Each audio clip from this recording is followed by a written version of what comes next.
All right, ZMO, we are live, and it's all yours, brother. All right, cool. What's going on, guys?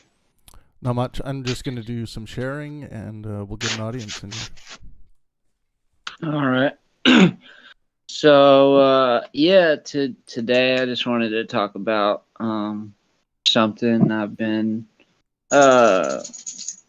I've heard a lot about. I think we've all probably heard the terms thrown around: rationalism, empiricism, and I just kind of wanted to talk more about, what these mean, what these are. Can we nail down one that's better than the other, or will it inevitably be a mix of the two?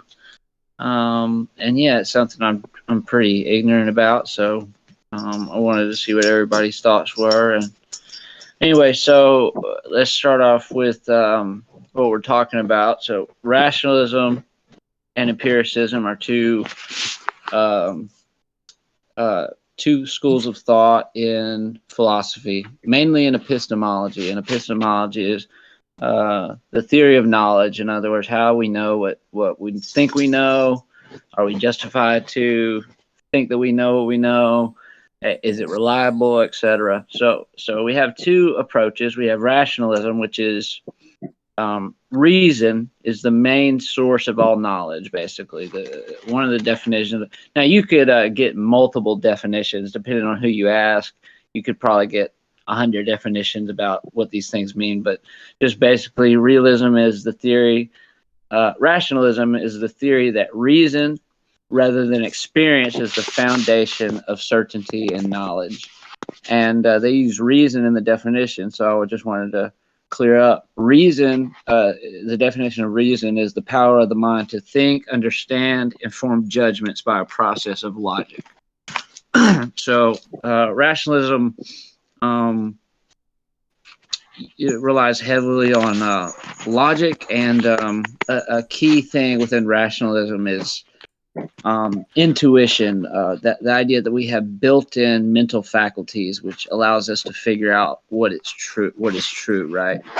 And it's also a deductive practice, right? We deduce things from rationalism. So if I know a triangle has three sides, and I know that I'm holding a triangular object, I can deduce that that object will have three sides in my hand as well. The object in my hand will have three sides. So a little bit deeper into this innate knowledge, rationalism says we are born with a priori knowledge, or a priori concept, knowledge we don't have to experience to understand. Again, intuition plays a big part.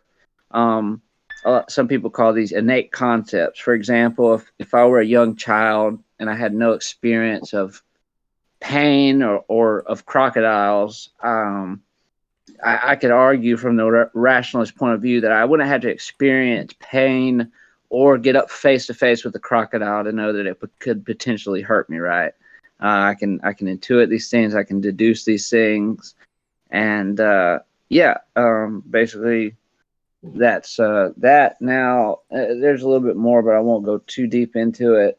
Some people for rationalism, some of them, especially in the past, they invoked God, or they would invoke a past life, or even something like Plato's theory of forms, right? To answer the question, where does this innate knowledge come from, right?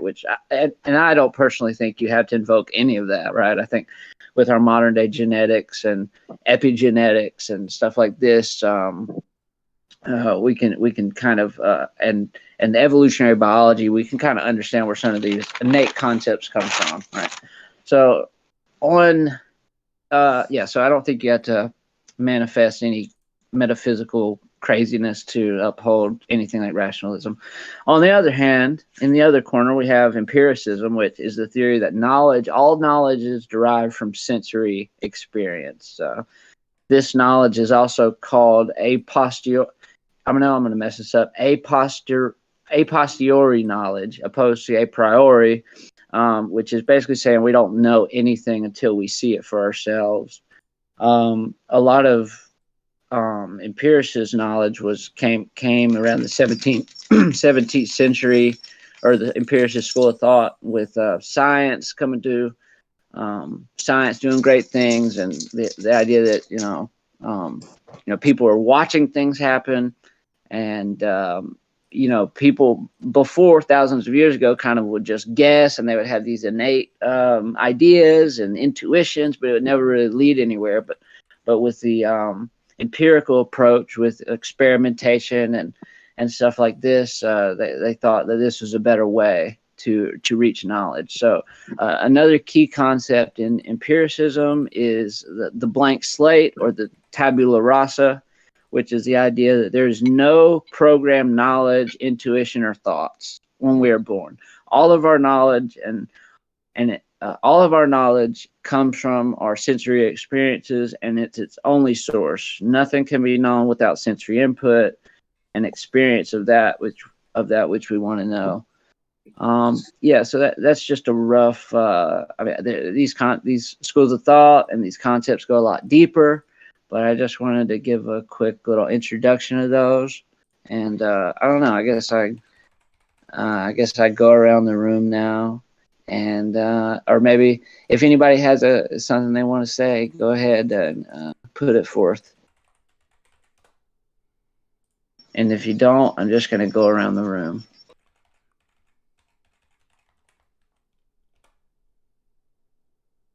That's probably a good idea to just go around the room, like, especially if you have a specific question that you want answered. Yeah. Okay. Well, sure. I'll start with you, Doolittle, since, and then I'll go to Andy since he's muted. So what's your what? I'm gonna ask you two questions. What's your first impression when you hear all of this? Do you have a strong formed opinion of this? What? Yeah, I think some people take sides between rationalism and empiricism, and I think you need both to some extent. And especially when you're talking about solving problems that haven't been solved before. There's a lot of cases where,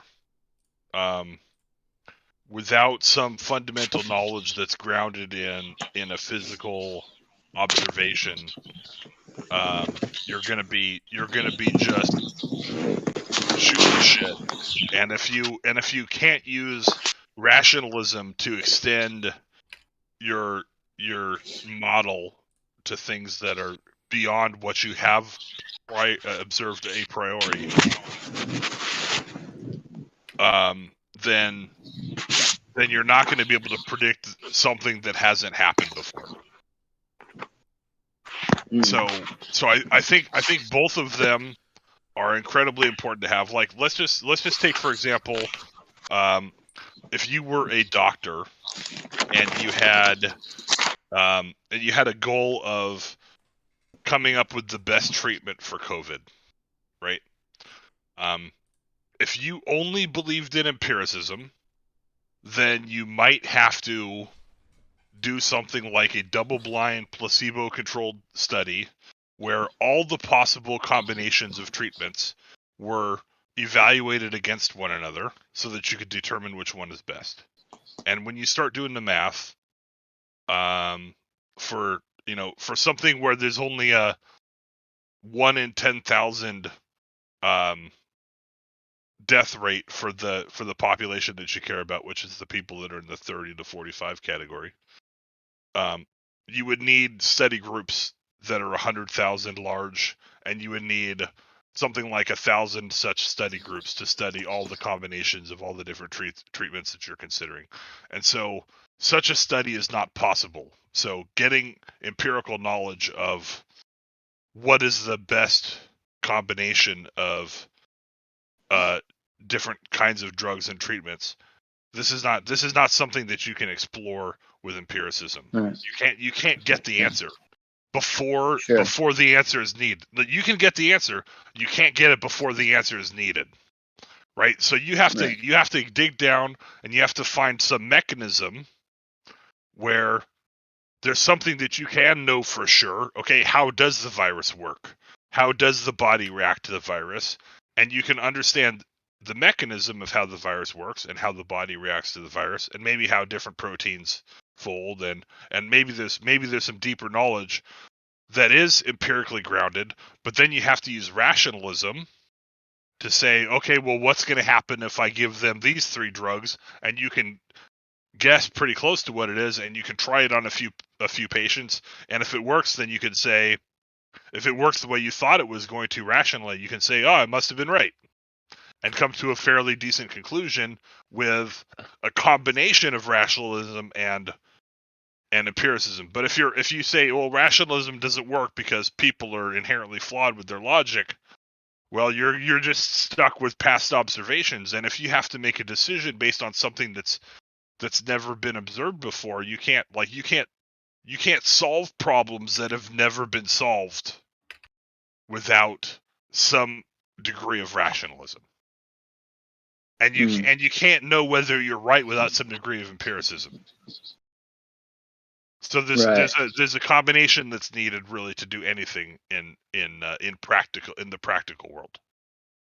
Doctor, you're saying they go together. It's kind of like the logical order to reasoning, what the ultimate effect would come to be, but you need the experience. Right, like you need some experience you need the experience of empiricism. You need some experience of empiricism to tell you there are certain things that are just true, right? Like if you're a physicist, what's the force of gravity? What's the gravitational constant, right? The universal gravitational constant in your local area of the universe. Like if you want to accurately predict the movement of a satellite around the Earth, if you're trying to launch a satellite, like no one's launched a satellite, I want to launch a satellite, I have to know the gravitational constant. I have to have some empirical knowledge about how fast this thing is going to fall to the Earth, so that I know what speed it needs to go. And without that empirical knowledge, like I might have a perfectly good rational explanation for the relationship between force and the force of gravity and the distance from the satellite, but without that empirical knowledge of what's the gravitational constant, like heck, I might accidentally send a satellite into the orbit of Jupiter instead of the orbit of Earth. Can I ask one thing? But you have to have that empirical knowledge, or all the rationality that even if you're perfect with your rationality, like you can't calibrate it. So can I ask one thing? That's like, if something's going to be harmful to you, right? But maybe you don't know, like a hammer hitting you on the head, right? Yeah. You would have to you know that you understand, the hammer's heavy and it will probably go to your skull, but maybe that's not what would happen. But you through logic of rationalism, you come to that conclusion. You're not going to want to go through the experience of empiricism to ultimately get struck in your head to see if nothing would happen. Right. There's some things where you have to use more rationality, and some things where you have to use more empiricism, I think. Like if you only get to make a decision once and you don't get to find out what the result is through empirical evidence of your decision, or even the probabilistic result, then that's where rationality rules. It's in the kinds of decisions where, let's just say, you only get one try at it, and nobody's ever tried it before. Like, how do you use empirical evidence to make that decision? You can't. You have to use rationality.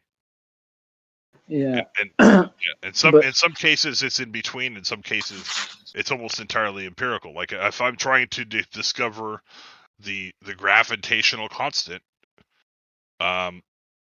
there's no way to use rationality to discover that. Well, I mean, there might be. I'm not that genius of a physicist, but I'm pretty sure that you have to use empiricism to determine that gravitational constant. And there's no level of rationality that will tell you what that should be. So one could be more than the other, right? Depending on the which situation, way you. what kind of decision are you trying to make? Is Yeah. it a decision that's been made over and over again?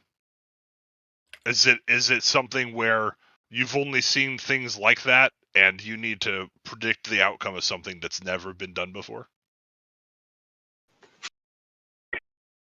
So these are all different questions, but I think they're both important. Yeah. Yeah, I mean, I appreciate that, Doolittle. Yeah, I kind of had a feeling that not very far into this we would reach the, well, you kind of need both of them idea, which is totally fine and agreeable. You have to Andy, strike a balance. Yeah, Andy, what do you think? Are you even there? Yes, here I am. Okay, I would agree. I would agree with Doolittle that we kind of need both of them to sort of function properly. Right. And I mean, yeah, like I could probably just leave it at that. So I want to ask you, what's your opinion of innate concepts or innate knowledge? Right, the idea that we're born with something we're born with something other than a tabula rasa. We're born with something other than a blank slate. That we have certain concepts in our head, and maybe we need empiricist experience to bring these things more clarity, but we can understand the empirical experience through these innate concepts that might grow over time. What do you think of this? I think I'm not sure I understood what you said. I'm sorry about that. Yeah, so the innate concepts and innate knowledge is really important in rationalism. It's the idea that we're born with fundamental concepts in our head, right? Like, right. Like you can. I think that's true for a lot of people. Yeah. Okay. So what would be like an example of innate knowledge? Well, it's not universal, unfortunately, but a lot of people tend to. Well, it's not to say everybody has the same innate knowledge, right? Like some people will be born with other preconceived notions, but nevertheless, like for example, if you're a baby, I don't know if you've seen these, but like they'll have a piece of glass over a large fall, and the baby will walk up to it, and the baby will know not to go onto the glass, even though they won't fall. They have an innate. I mean, their knowledge is limited. They don't know that the glass will actually keep them from falling, but they have an innate idea that when there's nothing in between me and this large space right here that we call a deathly fall, that I probably shouldn't climb right here another foot, right? Right. And say they have no experience of heights or anything like this. Uh-huh. Yeah, so I guess that would be one example of sort of innate knowledge or something that people know instinctively. Right. ZMO, are you asking how that comes to be? Well, I was just asking his opinion of it. I don't know if I would be able to honestly disagree with that exists. Right. Because it seems like generally there are things that a lot of people are aware of, and those seem to be correct, and they also seem to be somewhat inherent to being a person, considering how common they are. Right. Well, on the other end, I mean, the idea. Well, never mind. I was gonna. On the other. Well, never mind. I'll go to Nivik. What do you think of the idea that we're blank slates, Nivik? Do you think we're blank slates? and everything we know is shaped by our experience? Or do you think we're born with some ability to rationalize abstract concepts? Evolution, I think the human beings are naturally evolved to be um, innate. They you know, they naturally have innate qualities to the environment that is what they evolved in. You know what I'm saying? So I believe it's a balance between both. It's like you evolved in a way to already be ready to adapt to what you've been, what it took many years of evolution to come. So it's like it's nature. It's both. It's nature and nurture coming together.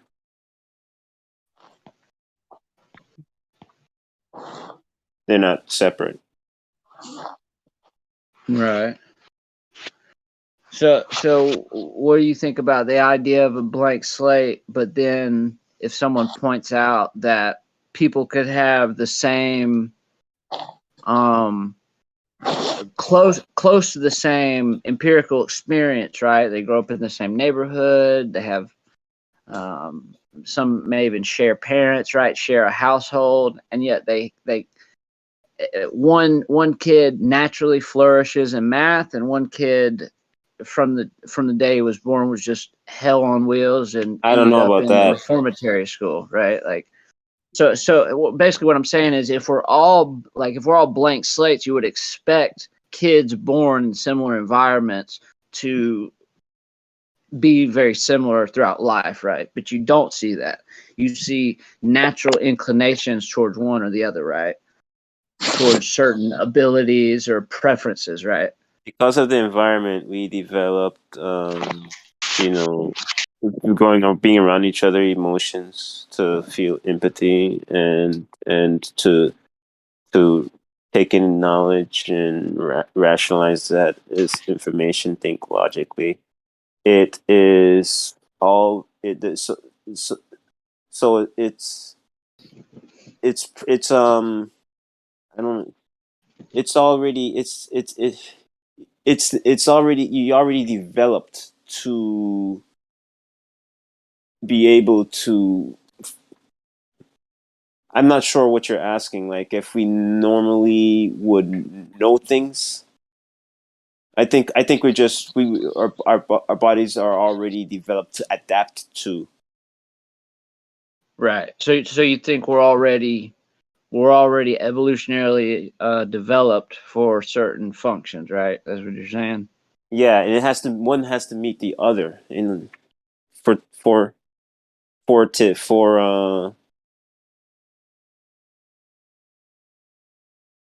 things to happen.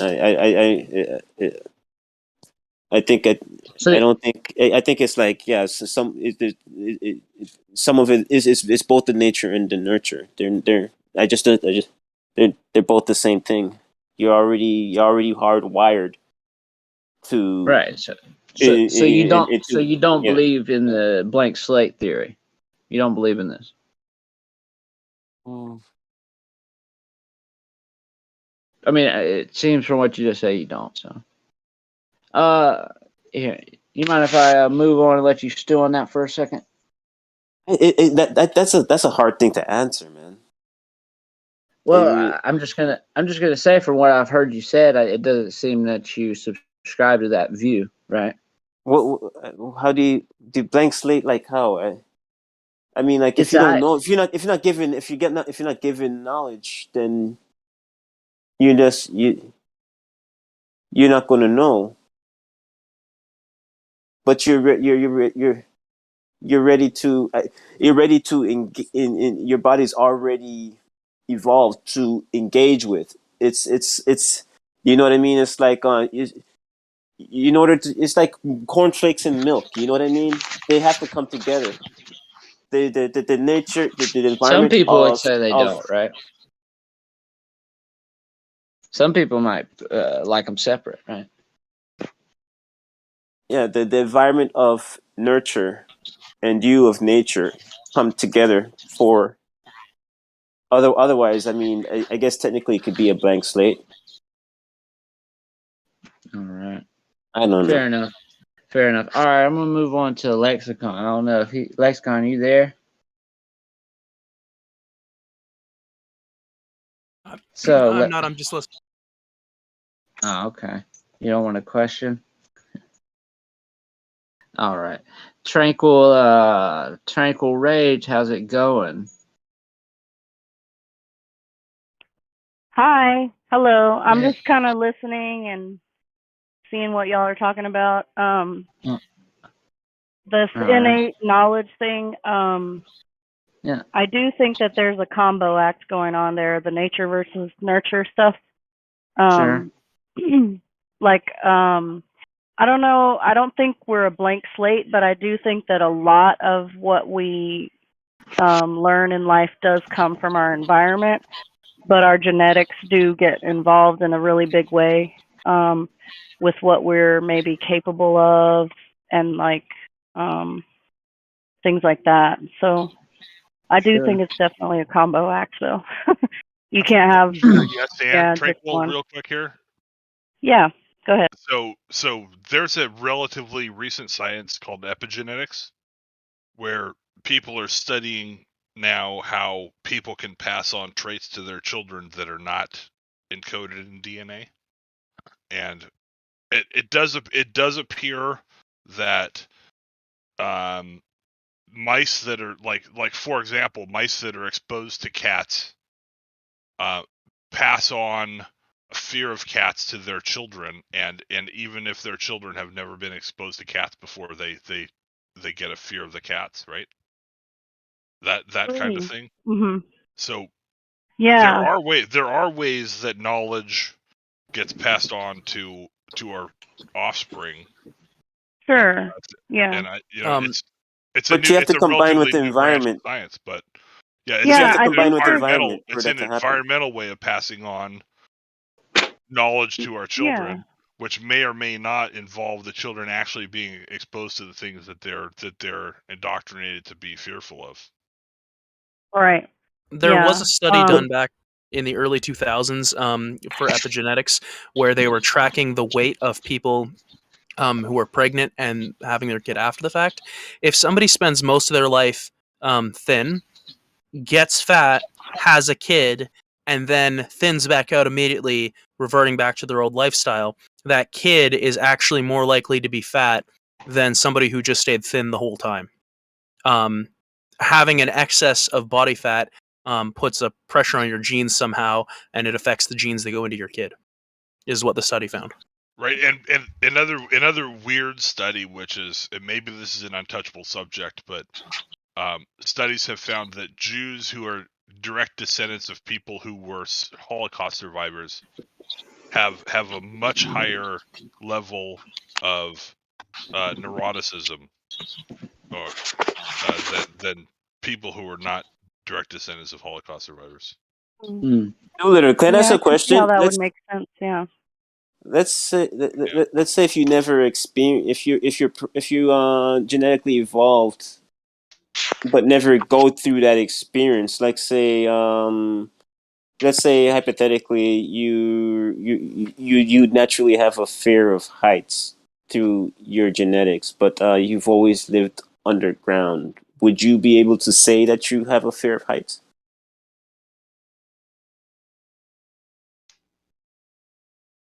If you've never seen heights, would you be able to say you have a fear of heights? And you're genetically designed to have a fear of heights. No, I mean, I think it would be hard to describe heights if you've never experienced them. exactly. That's what I'm saying. That's what I'm saying. You need experience both, them, right? You could explain it probably. So you need both. You need the environment. You need the nature of you and the nurture of engaging with the environment. Yeah, I don't know that you would need. So you just know you're Um, fearful of heights, then.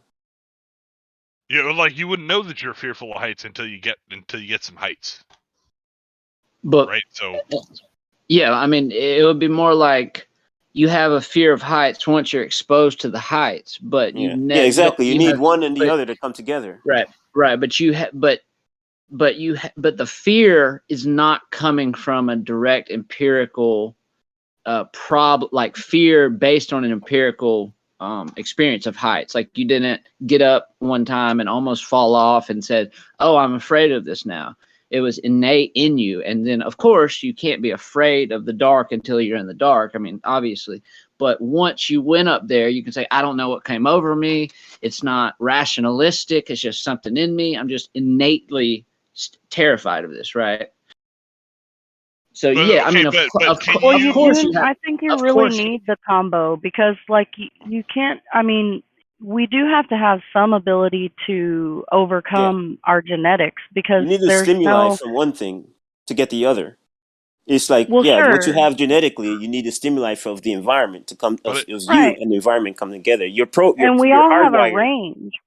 Yeah, we all have a range. It's not like you're absolutely this one thing. It's like the example that comes to mind is like gayness, right? So, like bi and I'm sorry if that's like a hot topic, but like bi or straight, right? People generally don't just fall all the way straight or all the way bi, right? There's a range. Spectrum. Yeah. Yeah, like there's a range of where you might fall on that spectrum, and so like and things like also depression and other mental health things that you might deal with. All of those things are genetic. You can have genetic predispositions towards certain genetic issues like depression or just any number of things that are not coming to mind right at the moment. And But then there's you're also not whether or not necessarily the going to fall environment triggers that. right, and then you're going to have things that you can do to overcome that predisposition, like counseling or medications or whatever other environmental factors that you can involve in your And they day-to-day have to life come that will together. help you overcome. Yeah. And they have to come together.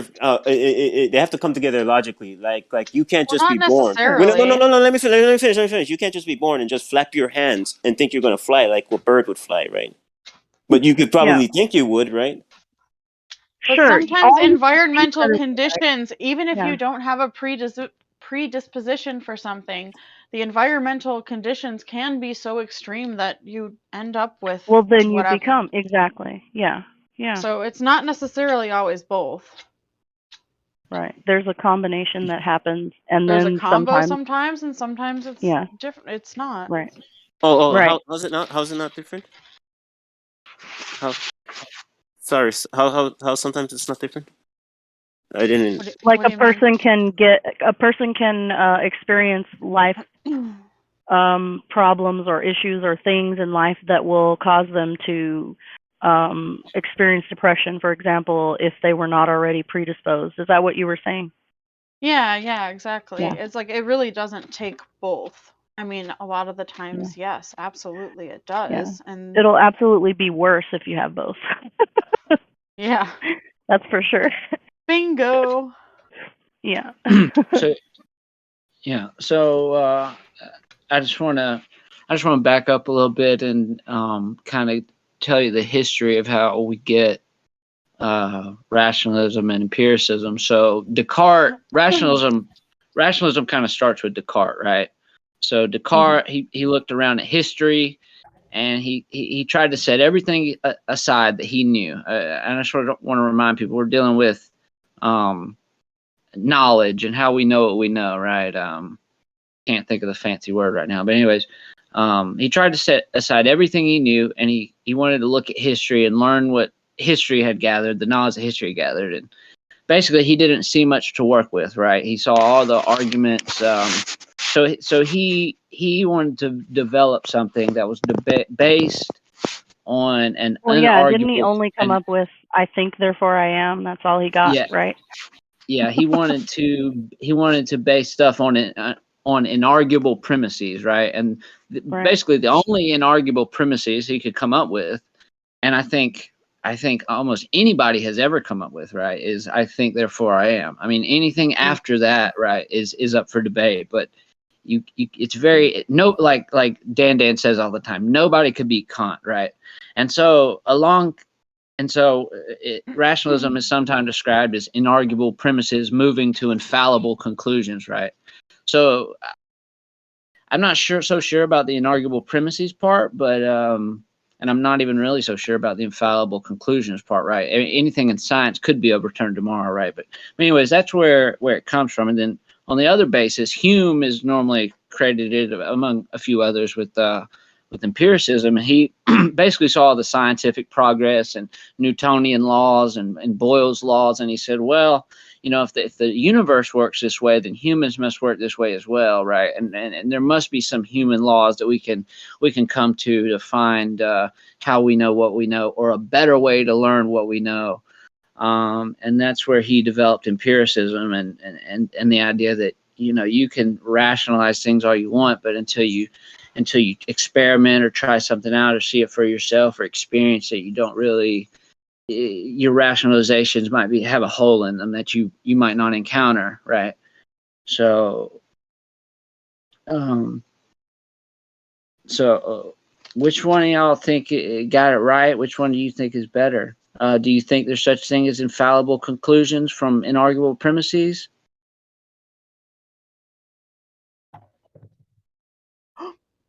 Sorry.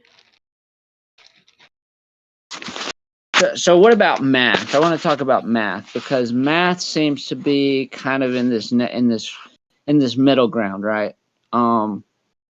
Some people would say you don't need an empirical knowledge, or you can't even gain an empirical knowledge of something like pi, right? You can't see pi, you can't experience pi, you can't touch it, but yet it is still a concept, and it's a very real concept, a very salient concept, right? That we derive directly from rationality, right? Yeah. So what do y'all think of that? Where do y'all think math comes into this? And how do we know math is knowledge, right? Or how can we ground it? Unfortunately, I'm not really great with math, so I got nothing there. Right, but where do you think the basic? I mean, you don't have to be. I'm not great at math either, right? But I understand like what you one say and math, and two my is, eyes right? glaze over, and I feel terrible. Yeah. Oh. I mean, I know it's for smart people, right? So Oh, stop. some people would say, right, you can actually experience numerical values, right? Like you can see one tree and you can see 5 trees, right? Mhm. Yeah. Mhm. Yeah. So do you think math is a rationalistic practice or an empirical practice? Isn't it both? Well, isn't Isn't it math kind of rational? Because agreed upon both? I would say math is I don't a know. rationalization of empirical fact. Okay. Because math is exact and factual, right? Like you can't, isn't it, for the most part? Like you see one and you see another, and that's 2, and you can't really argue that fact unless you're in what Orwell's 1984, and he's like trying to convince the guy that it's 4 or something. I don't remember the exact equation, but Yeah. in that, has anybody read that? 2 plus 2 Yes. is 5, don't you know? Yeah, 2 2 plus plus 2 2 is equals 5, 5. right? Yeah. Yeah, so like math seems rational overall to me, but I know there are a lot of things that I don't understand with like physics and stuff like that that maybe smarter people can talk about. So was that lexicon, or that said rationalistic approach to empirical Oh yeah, it knowledge? sounds like he has the answers. Yeah. Speaking with confidence and being correct are 2 very different things. That is true. Yeah. That is true. I just want to hear what you said again because I don't want it to go by Math is the unnoticed. rationalization of empirical fact.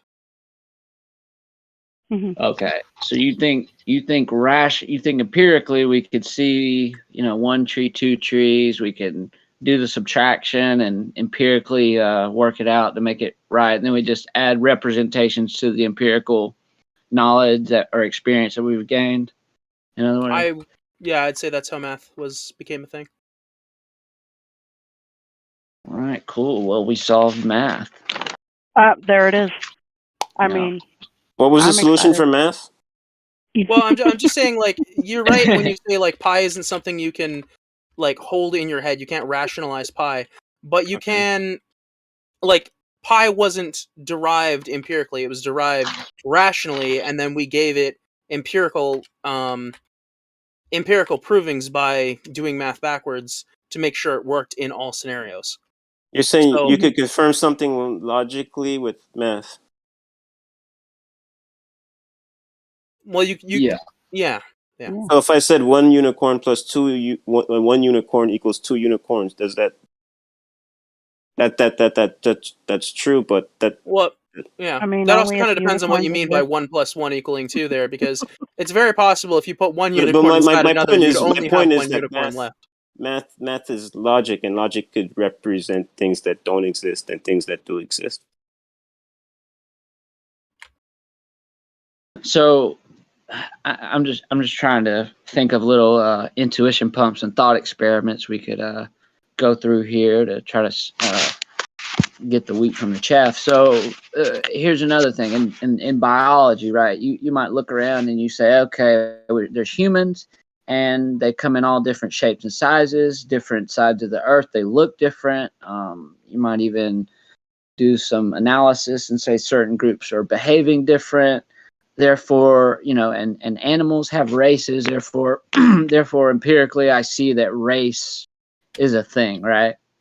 And then further on, you go down sociology, right? You actually, and biology, you learn that race is there's no black gene, there's no white gene, there's no Asian gene, right? There's you could have someone on the Ivory Coast, African, who could have certain characteristics like big, strong, and muscular, and then you could go to Somalia, and they're skinny and they have weird shaped heads, and it's like, which one's African? And you could ask the same question of an Indian, and I mean India, like actually India and Japanese, and you could say, well, are these both Asian, right? So empirically, it seems that in looking at things, since humans only see things on certain scales, right? We don't see at the molecular scale, we don't see at the quantum scale. So it seems that our frame of reference kind of sets us up for certain blind spots like that, right? Well, we group Empirically. things. Yeah. Right. Yeah, and race, we totally made up race. Yeah. Yeah. Yeah. But to the empiricists, they would say, what do you mean? I mean, there's obviously a white person. There's obviously a black person. They have, you can judge, you can look at somebody and judge pretty well, like where they're from and where their ancestors are from, right? Yeah, but we could say that about people with blue eyes or green eyes, or we could use any set of characteristics that would be visible. It doesn't have to be race. We just happen to choose race That is a great because distinction. I was actually sitting here going, but black people have sickle cell and white people don't. You think it's because they're black, or there's a reason behind that, or is Black it just people is genetically genetic. inherent? Yeah, it's a genetically inherent thing. Oh. They even know the how's- gene that's responsible for it, and they're trying to do CRISPR to fix it. No. Mhm. Oh yeah, I did hear a little bit about that. So, all right. Well, maybe I want to move on to morality because I think morality is a lot. I think morality is a lot better suited for rationalism, right? Because the concepts of innate knowledge, right? You can, like, you don't have to rationally work out that a knife stabbing you in the stomach is going to hurt you, right? Like you can I like that empirically one. see that. Yeah, you can empirically see that happen to someone else and see the pain. And I don't know, some people would argue you might have to like rationalize their screams of agony, right? And what that actually means. But Well, a yeah, baby might grab a knife and not be aware that it would hurt them until it did. right. Yeah, and that brings us back to the problem of the innate knowledge in the first place. Hero. Why Right. why do we have to learn behavior? if we're born with innate knowledge, why do we have to learn behavior opposed to being born with it, right? Yeah. Maybe it's because behavior is born in the synapses in the brain, whereas innate Like through responses practice are or born something. in your Yeah. nervous system outside the brain. Like you're gonna react to heat the same way no matter who you are. Move away from it if it's hot. Right. Mm-hmm. That seems to be a human universal, not liking hot stuff. I love hot stuff. What? Did I miss something? Yeah, just Spicy. brand all the tattoos right on my wrists. Perfect. My fifth grade teacher would get really mad. She'd say, like, people would call like spicy foods hot, and she'd say, "You don't call it hot. It's not hot. It's spicy. They're two different things." She would get pissed. That teacher sounds fun. Yeah. She was a blast. Yeah. I am so sorry, but I'm really enjoying this. But I gotta go because I gotta put my little one to bed. But this is really cool. So hopefully I'll catch y'all again another time. Yeah, I hope to see you back here. Yeah, this was cool. Okay. See you guys. Take care. Have a good evening. Bye bye. Lexicon, you're not saying that it's only in black folks, though, right? No. Sickle cell is I think it can affect anyone of every race. But it has it's like a 70 or 80% increase in the black population, and usually when it's a person who doesn't generally be typically considered black, they usually have a black ancestor within 3 generations. Like it's pretty definitively from West Africa. Like it's a real problem. Yeah. What about other races?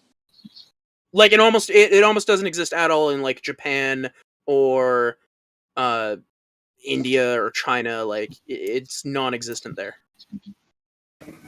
I can confirm that. I've heard that. For Because, sickle cell, it's a recessive trait, and it's part of, lots of Africans are just more likely to get it. Well, I'm looking at it. It says African Americans, Hispanics, South Asians, Eastern Europeans. Well, I guess everybody, but I mean, you're saying it's more. Yeah, it's really prevalent in like it always exists everywhere in all genetic populations in a very small variance, but there's a particular subsection of Africa that has it to a very high degree, and it's bad. It's screwing people up all the time. From what I hear, it's a really, really terrible, painful condition. Oh yeah, it's really fucked up because like your blood is literally pretty much clogging. Like the cell is shaped wrong, and so the binding sites start to bind to other blood cells, and that fucks up everything.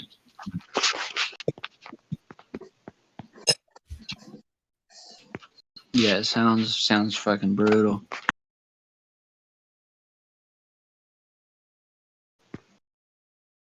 So, hold on, let me look this up real quick. I don't think that was actually an interesting point previously said about rationalization is more fit for morality. I think almost every time in human history where we have tried to go for empirical morality, we've ended up causing some type of atrocity. What would be an example? A few of the idealists in the early Soviet Union and even people made bad rationalizations in the Nazi Party, but they were looking for empirical proof of what they thought was true. You know, I actually believe the Nazis were very smart and philosophically driven. Like, they weren't good people, but they were smart. and that's pretty fucked up. Well, they were obviously smart to be able to do what they did with such deadly efficiency, right? And to have the technological capabilities to fight the whole world. I mean, that's no small task, right? They were doctors Yeah. too. Like it was mostly academic people that were like doing this shit. Yeah. Yeah, but I see what you mean about how something like something like Marxism could sound. You could reach that through a rationalistic approach, but when tried out, the empirical problems become more prevalent, right? Yeah. You're going to encounter problems through experience that you might have not even ever been able to conceive of rationally, right?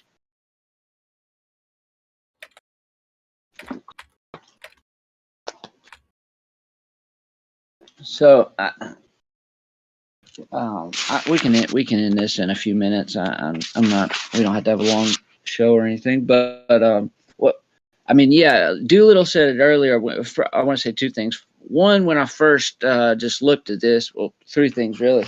One, when I looked at this, I immediately thought epigenetics, right? I mean, you have the concept of, you know, tabula rasa is Dewey or innate knowledge, right? So innate knowledge would be like genes, right? And then and then you take an empiricist, you add empiricism or experience to the expressions of genes, and you get epigenetics, right? You get genes that might be dormant in other experiences that pop out in other experiences, right? And yeah, I mean, I mean, at the end of the day, I think the right answer is obviously you have to have a mix between the two.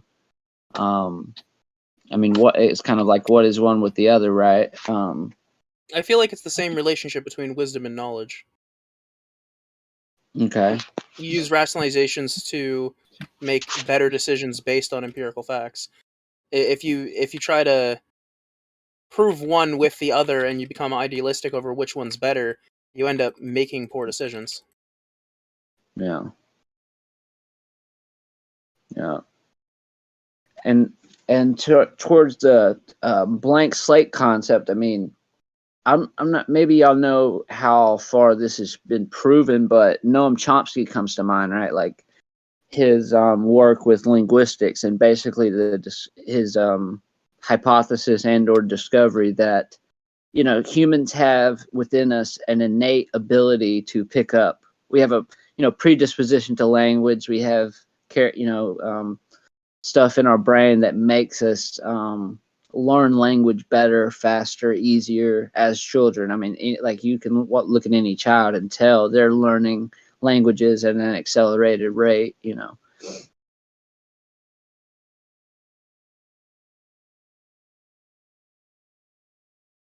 Might that just be a result of a young brain having extremely high neuroplasticity? It's just easier to learn in general. Yeah, I'm sure that definitely has something to do with it.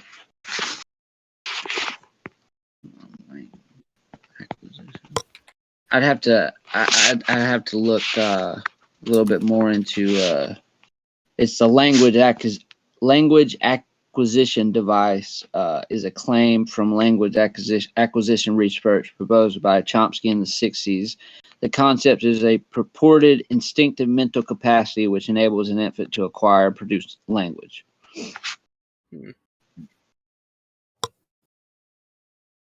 But yeah, I mean, I don't see why it wouldn't tie into you know, the fact that a newborn's brain is doing a lot of different things than an adult's, right?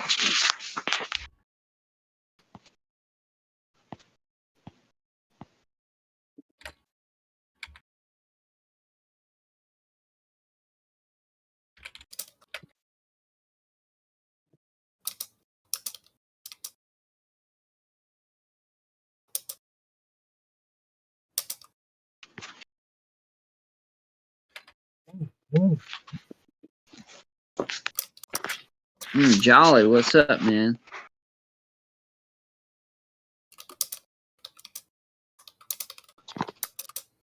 So, I'm gonna run through a few more things, and then I'm gonna be done with this.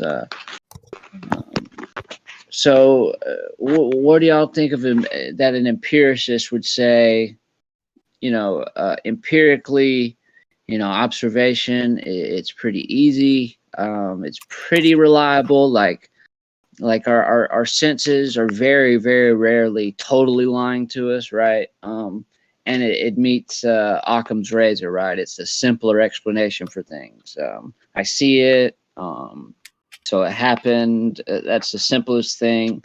Rationalists, they have to do these mental gymnastics, and that's just not a reliable source for strong epistemology, right? What would y'all say to someone that said that? Brought out Occam's razor's argument. Want to run that If through me somebody again? claimed to be an empiricist, I might mess with them a little bit and just ask them who cares. An empiricist that uses Occam's razor was Yeah. What would you say to an empiricist who says empiricism meets Occam's razor? It's a simpler method to discern knowledge than rationalism.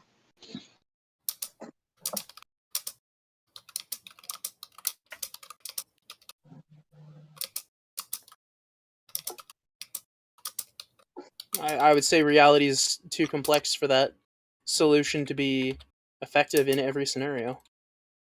Yeah, I might honestly just ask who cares. Why do you think that's a problematic statement for the empiricist, right? Well, Occam's Andy. razors. Oh, sorry. Oh, go ahead. No, it's you were talking to Andy. It's fine. Yeah, no, I was going to say, by saying who cares, how does this refute the empiricist? I mean, why are they even telling me this? And so what if it doesn't refute it? Truly, No, who cares? I mean, all things that are rational could be empiricist, but not all things that are empiricist can be rational. like what's something that couldn't go the other way? That couldn't be rational, but could be empirical. Religion. Religion? Well, it depends on the type of religion, right? I mean, if you're talking about, it's very hard if to you're talking rationalize a religion, but you could definitely feel it. oh, okay. So yeah. So would you agree with that? Would you agree with the idea that metaphysical concepts are a lot harder to discuss empirically than rationally? I think metaphysical concepts are better to discuss empirically and actually much tougher to approach rationally. Really? Yeah, that's what I would say. So yeah, because there's people that would say, yeah, metaphysics, it's almost impossible to deal with empirically, right? Empirically, my understanding of empiricism is that it deals with like the senses, so like the Yeah, originating experience, so like stuff that includes sight, hearing, experience. yeah. But that would just be physical, right? That wouldn't be metaphysical.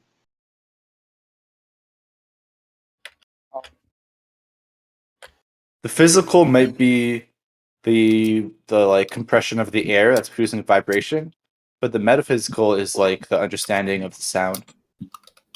So you're saying it can only be approached from the rationalistic point with logic and deduction.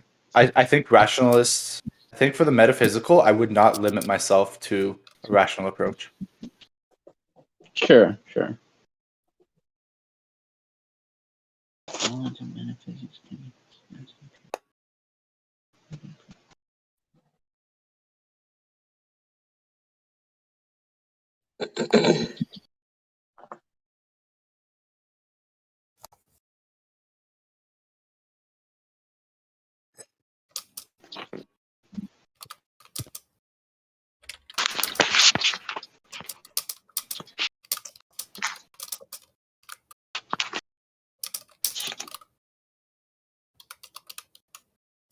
Yeah, I'm not sure about that. Maybe I got that backwards.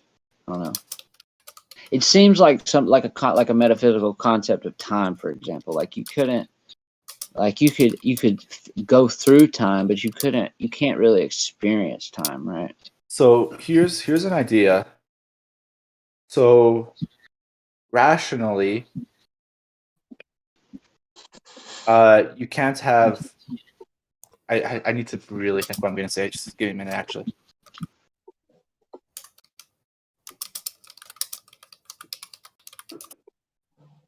Rationally, if you want to say go through time so that like right now you're experiencing now, but for you to survive, you have to have a strategy so you have time A and time B. Rationally, you might want to say like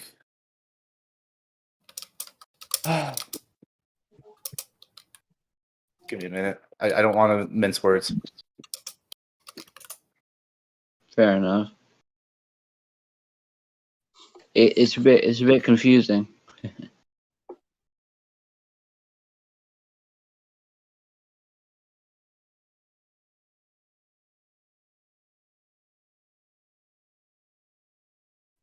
What's the question? I was just we were talking about is metaphysics approach better empirically or rationally? And I was pointing out that some people would claim it's impossible to deal with one way or the other. With one way better than the other, you could deal with it better or only with. Maybe I got them mixed up. Maybe you could only deal with it rationalistically. Maybe you can't deal with it empirically because you can't experience certain metaphysical concepts. I guess it depends on the concept, right? So we have time A and time B, and we exist. And the question is, what would you rationally do in order for you to exist at time B? And that is a very complicated thing to sort out. Sustained homeostasis. So that's using a rationalism approach. I don't really want to go down the rationalism approach because I think it's complicated. But then you go to the metaphysical approach.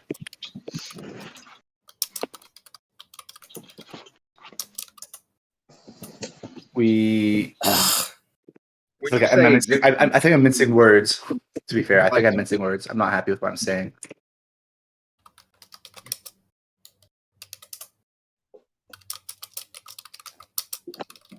Because earlier we were talking about empiric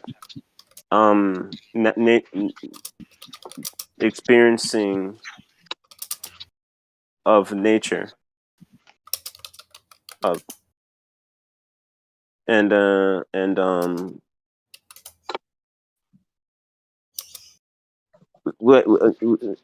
empiricism of having we have to consider what we have done in the past and what will happen in the future in order to have an ongoing now. So yeah, logic. The past and the future have to be considered for there to be a perpetual now.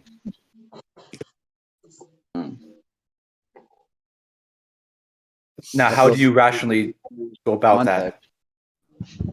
So say that again. The past and the future have to be considered in order to have a rational now.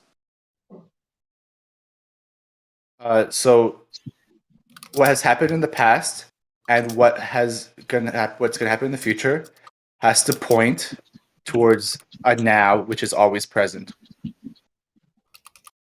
Well, now that the past and the present and the future could be simultaneously at once, because in the right now the past is happening and you're in the now and you're moving into the future. I know. Like when you want to reason things out, you understand the environment around you and how by having a good understanding of everything around your environment, you know how they would interact with each other. You'd know if a sharp glass fall on top of a balloon, what's going to likely happen. You Let me ask you're predicting what's going to happen. So everything we do is a prediction of logic. Everything we do is rationalization. I view rationalism as a group that is entirely contained within empiricism, and empiricism is a larger set. That's what I say. because I mean, if you look historically, I mean, you could look at all these theologians and philosophers and that didn't rely on they didn't rely on experiments, they didn't rely on evidence, right? They relied on their own, you know, intuitions about things, thinking about things, intuitive concepts about things, like God, for example, right? Like, you know, some people, you argue with them about God, and they just say, well, look at everything around you. I mean, where could all this have come from? And their intuitive concept is just, well, a supernatural being created this, right? But empirically, that doesn't hold up, right? So there's no, at least so far, there's no test, there's no evidence, scientific evidence that empirically we can say there is a God. So left to your own devices, rationalistically, we can say historically you will derive all kinds of silly logical arguments that you think are logical, but once again, the exploration of the rationalistic knowledge empirically will show the holes in your reasoning, right? Because you just can't, because nature makes up for all the holes in your imagination, right? Like, nature will create problems that you didn't even consider in the first place, right? Rationally. And towards what you're pointing towards, there's a shift of mindset that can happen. And I think the best case that has been made for this is the example of Plato's cave, which, if you're interested in philosophy, you should definitely understand Plato's cave or be pondering Plato's cave, because it's a fantastic philosophical example. But it's a shift in the mindset that is possible when you are a philosopher. Yeah, and it's Plato's cave. Great thing. So can you run through Plato's cave real quick? Plato's cave says that the default human condition is a person sitting in a cave with their head strapped to a chair, and they're forced to look forward. And in front of them is it's a bunch of light. Imagine a wall with a light being on it from, say, a candle from behind. You can't see the candle, but you can see a wall with a bunch of light. And there's black figures moving on the wall. And so a person strapped to the chair can only see those black figures on the wall. But what's happening behind them is there's a bunch of black figures that are obstructing the light from a candle and acting out this divine comedy, let's say, this play in front of the wall. And so what a philosopher's job to do in order to get a new change of mind is something like unstrap yourself from the chair, and then you walk out from the cave, and then you see the sun as it is and the world as it is, and then you have a different frame of mind. But then if you go back to those in the cave and you tell them that what they see on the wall isn't the real thing, that they're just watching these figures on a wall, they don't believe you, and they think you're crazy. Yeah, and that's kind of Yeah, and in some instances, I don't know if he makes the argument, but in that scenario, if you go back and you're talking crazy and they don't understand you, they could maybe kill you, right? They could maybe want you dead, right? And so the cave is an allegory to Socrates, right? Who Plato was a student of, because as Plato saw it, Plato saw Socrates kind of break from this mold, because Socrates was more worried about, he was worried about knowledge and all this, but he was more worried about how to live a good life, right?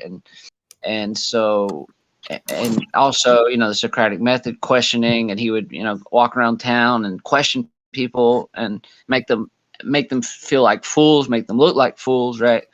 So yeah, it's an allegory to Socrates and the fact that he saw outside the cave, metaphorically speaking, and that he came back to town and everybody wanted him dead, right? But yeah, I agree. Plato's cave is very salient to this day, and people may ask, like, I don't know. I've been watching the like it's basically a hero's journey of enlightenment, right? I mean, it's basically Siddhartha Gautama. It's basically Neo from the Matrix. You know, it's all these things, right? One of It's- those it's not- metaphors. Yeah. No. So I mean, in that story, there's a heavy emphasis on empiricism, I guess, just for experiencing the outside of the cave, right? Yeah, like if you're stuck to rationalism, like You'll just be rationalizing about the shadows, right? Yeah, I think that's fair to say. You're rationalizing about those shadows.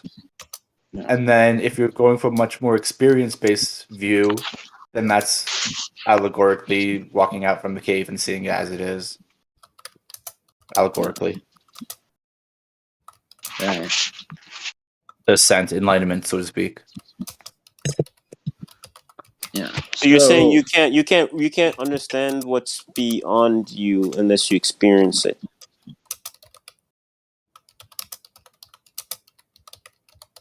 I mean, it's intense awareness of what you're feeling and what others are feeling. It's an intense awareness of what's actually going on with that play that's of the shadow figures on the wall. It's an intense awareness of what's really going on there. So when we look out in space with telescopes, what we look at planets and stars, they might not be there. I mean, I think you're more talking about physical things, while I'm more talking about metaphysical things.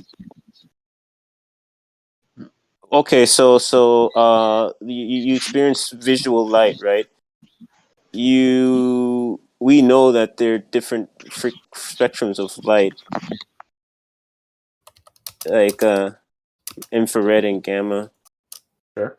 You don't have to see that, right? We're communicating on our phone. You don't have to see the frequency of it to know that it works. We, through logic of rationalization, know that. But let me ask you a question though, Nivik. What do you think? What do you think about stuff like you'll see it online where, I don't know if y'all saw this, but there was this dress like at some award show, and it was some color, right? And half of the internet thought it was blue, and half of the internet thought it was purple. Their empirical experience of it was the same, so to speak. They all saw the dress, but they came to different conclusions about what the actual color is, right? Yeah. Now I don't know if that was an I don't know if that was an illusion or what ended up being the story behind that, but it's just the point that two people could look at the same thing and derive totally different meanings from it, right?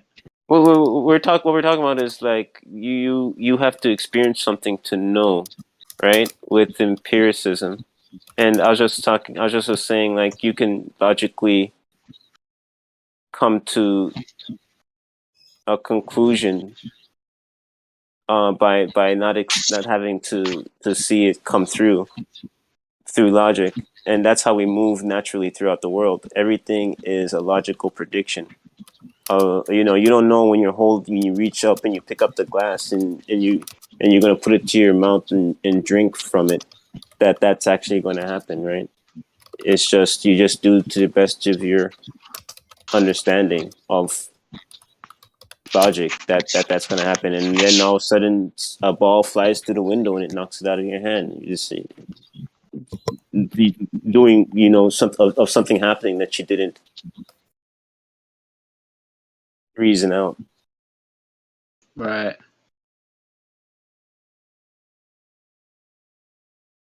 Yeah, the default state in Plato's cave is that you're sitting in a chair with your head strapped in, watching the dark figures on the wall. That's the default condition.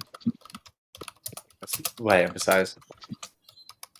So do you think that's maybe an allegory to like when we were children, or maybe back to, before humans, had civilization and became truly rational monkeys, and we were just apes, like that state, I don't confuse it as being in the childlike state. I Mhm. would more describe it as being aware of all the states, so that sometimes you see that you're in the childlike state, but it's not like you're in the childlike state, Okay. but like awareness. So it's like mindfulness and awareness, this type of thing. Yeah, it's more towards that. Yeah. It's not the same as childlike bliss. Oh man, if only I could bottle it, right? If only you could bottle it and sell it. I think I saw a quote from Kant about rationalism and empiricism, and I think I'm going to end on that, and then let me see what it was. Kant quote empiricism.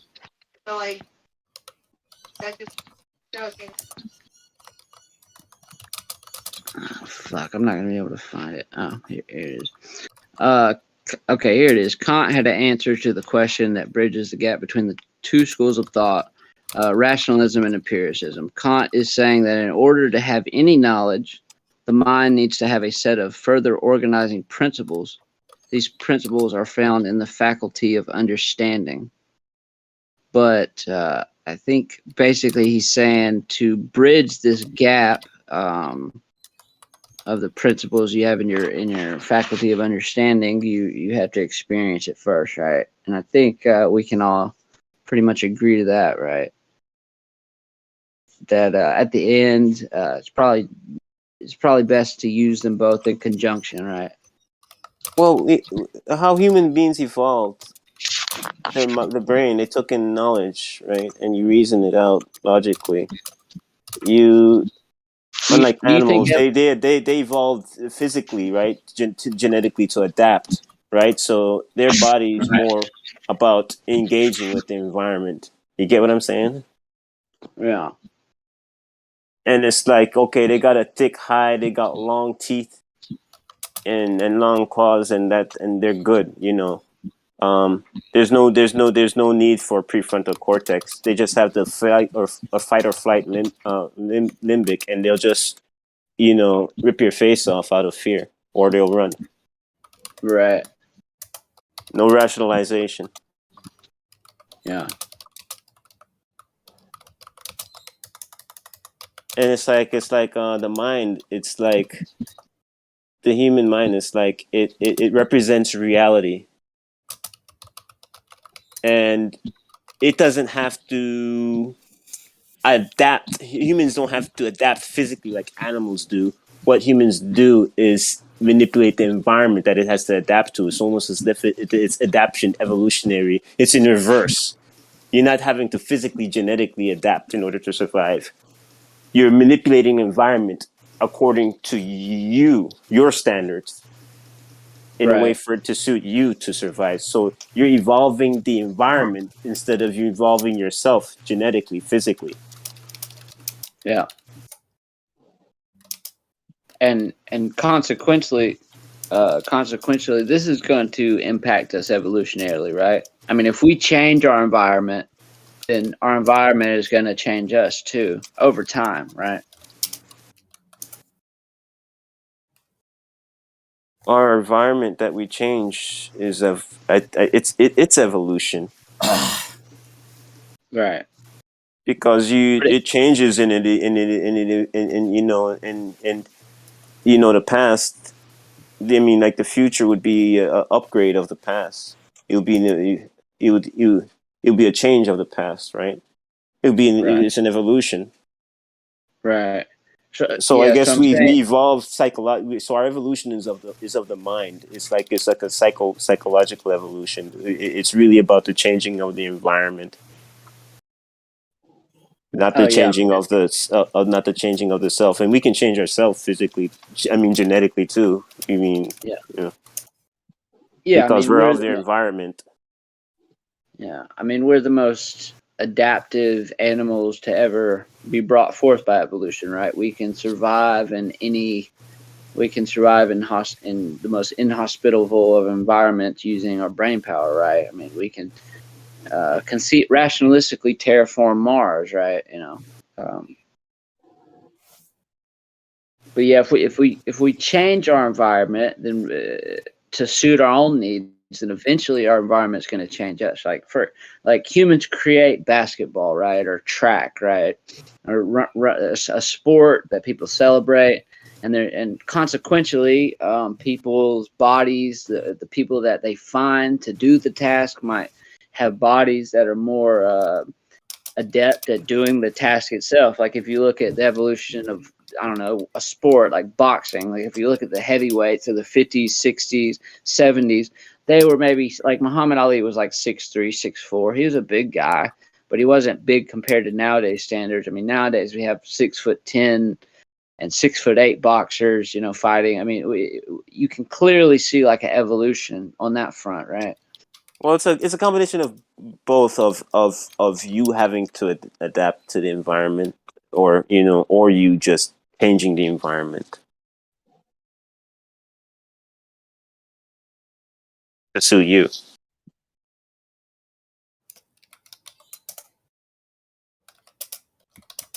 One of the things that changed is our training methods as well. So that's us adapting our environment to suit our needs.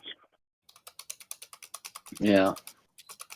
Yeah, like if you look at, there was a TED talk about are humans really getting bigger, faster, stronger, and one of the things he brought up was that if you put Jesse Owens in with the, I don't know, 2016 Olympians, like he only would have came in like third place, like he wouldn't have been that far behind. And also another thing is that they apparently ran on like fucking like ashes or some weird substance. Like it was literally like dust. So the stuff they were running on would literally steal the momentum from them. It wasn't ideal, right? Now we have tracks that are better suited to create friction, to create momentum, right? So But I mean, like we could change ourselves, like we change our environment. Like when it comes to an illness, some folks they might have a strong genetic system in where they could they could mount a good enough response against a virus infection, but some people they might need anti well no, it's a vaccine. They might need a vaccine to boost their immune system to be ready for it. yeah.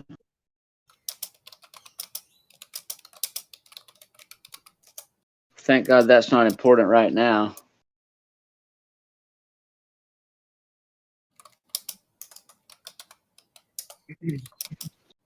We see this argument going on right now. Are we better with natural immunity? Are we better with everybody getting the vaccine? Maybe a combination of both. Because I would say natural immunity. We don't really have to go through a phase of evolution of people that are more prone to being able to survive of the to the virus. We can just give a vaccine to a person and they can move on. They can carry on. They're not gonna be Darwined. Well, guys, I'm gonna officially end my show, and we could just talk about whatever you want to talk about. But yeah, I appreciate y'all for being here and playing along, and catch me next time. So, what were you saying about? Thank you, Pangburn. Appreciate it. Good job. Thanks. What were you saying about? Do you want us to move to a different tab or whatever?